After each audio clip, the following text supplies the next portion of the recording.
10 versículos para defender su fe cristiana.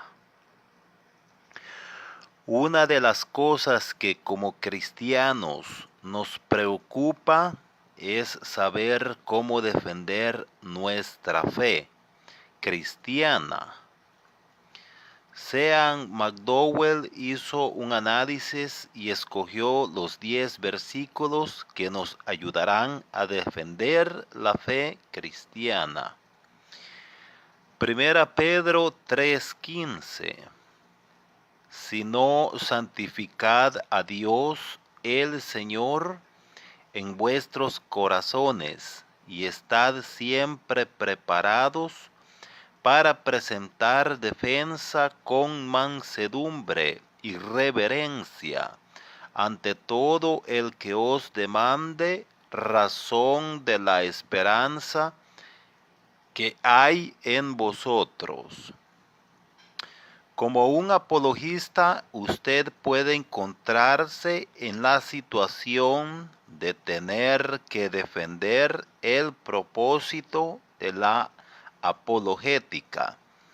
Este es el verso clásico de lo que indica que todo el mundo debe estar preparado para dar una respuesta con gentileza y respeto. Juan 1, del 1 al 3. En el principio era el Verbo, y el Verbo era con Dios, y el Verbo era Dios. Este era en el principio con Dios. Todas las cosas por Él fueron hechas, y sin Él nada de lo que ha sido hecho fue hecho. Esta es una de las articulaciones más convincentes y claras de la deidad de Cristo. Esto demuestra que Cristo es el Creador eterno y es uno con, aunque distinto de el Padre. Hechos capítulo 5. Versículos 3 y 4. Y dijo Pedro: Ananías, ¿por qué llenó Satanás tu corazón para que mintieses al Espíritu Santo y sustrajeses del precio de la heredad? Reteniéndola no se te quedaba a ti, y vendida no estaba en tu poder. ¿Por qué pusiste esto en tu corazón? No has mentido a los hombres, sino a Dios. Hay mucha confusión entre los cristianos, así como entre grupos como los testigos de Jehová, sobre la identidad del Espíritu Santo. Este pasaje muestra la deidad y personalidad del Espíritu Santo. Isaías 43, versículo 10.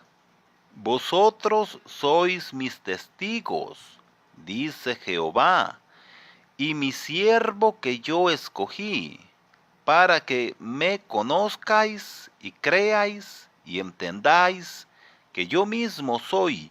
Antes de mí no fue formado Dios, ni lo será después de mí. Este pasaje establece claramente que solo hay un Dios, y siempre ha sido un solo Dios. Los mormones tienen que ser muy creativos para evitar el claro significado de este pasaje. Le quiero añadir que los mormones creen en muchos dioses. Incluso dice que ellos se convertirán en un dios también en el transcurso del tiempo. Romanos 1:20. Porque desde la creación del mundo, sus atributos invisibles, Su eterno poder y deidad se hacen claramente visibles, siendo entendidas por medio de las cosas hechas, de modo que no tienen excusa. Este verso ayuda a la pregunta: ¿qué pasa con aquellos que nunca han oído? Este pasaje establece que las personas tienen conocimiento de Dios a través de la creación, es decir, de las cosas hechas, como el universo, el sol, las lunas, las estrellas, el mar, etc. Romanos 2, 14 y 15. Vuelvo a repetir, Romanos capítulo 2, versículos 14 y 15.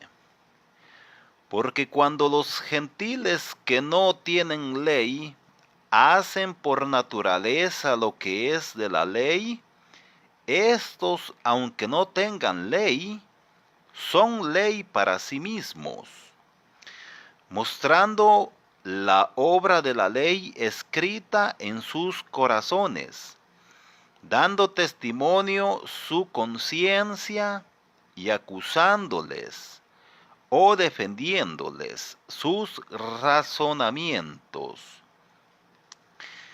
Este pasaje demuestra que la conciencia moral está escrita en nuestros corazones.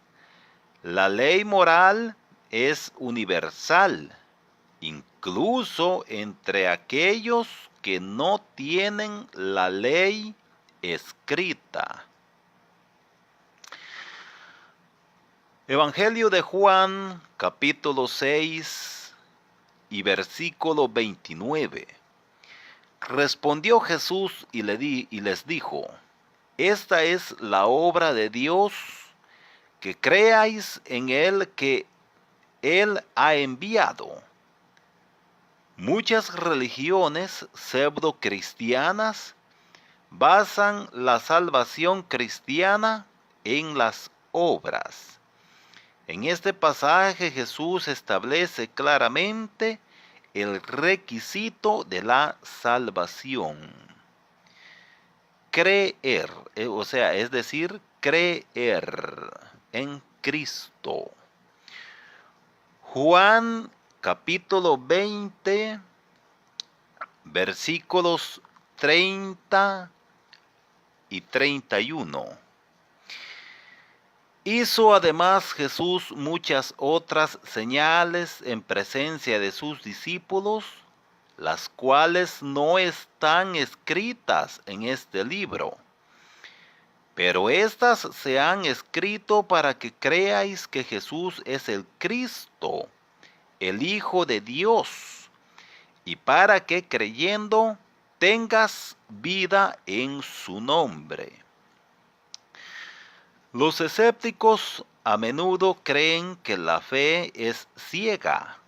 Juan afirma claramente que los milagros de Jesús fueron grabados como prueba para que creyéramos. Segunda de Pedro,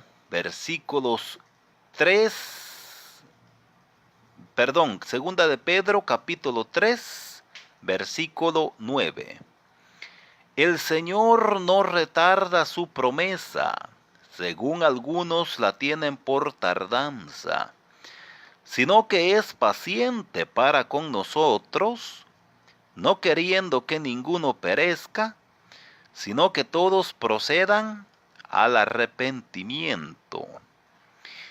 Este pasaje muestra claramente que Dios desea que todos tengamos arrepentimiento y seamos salvos. Esto puede ser útil cuando se habla de infierno. Lucas capítulo 1, versículos 1 al 4. puesto que ya muchos han tratado de poner en orden la historia de las cosas que entre nosotros han sido ciertísimas, tal como nos lo enseñaron los que desde el principio lo vieron con sus ojos y fueron ministros de la palabra. Me ha parecido también a mí, después de haber investigado con diligencia todas las cosas desde su origen, escribírtelas por orden, oh excelentísimo Teófilo, para que conozcas bien la verdad de las cosas en las cuales has sido instruido. Algunos afirman que los discípulos estaban inventando mitos y leyendas. Este pasaje muestra el asunto con exactitud histórica y relatos de testigos oculares. McDowell advierte que esta lista no es exhaustiva. Eso quiere, no, o sea, lo que estamos hablando exhaustivo para los que no saben es completo. McDowell advierte que esta lista no es exhaustiva o completa y que está seguro de que hay muchos versículos más que podrían ser incluidos. Todos los pasajes fueron tomados en la versión Reina Valera 1960, pero si usted tiene una Biblia católica, búsquelo en su Biblia y allí los encontrará con exactitud. Dios les bendiga, Dios les guarde. Este ha sido el audio de ahora. Nos vemos en la próxima. Hasta luego.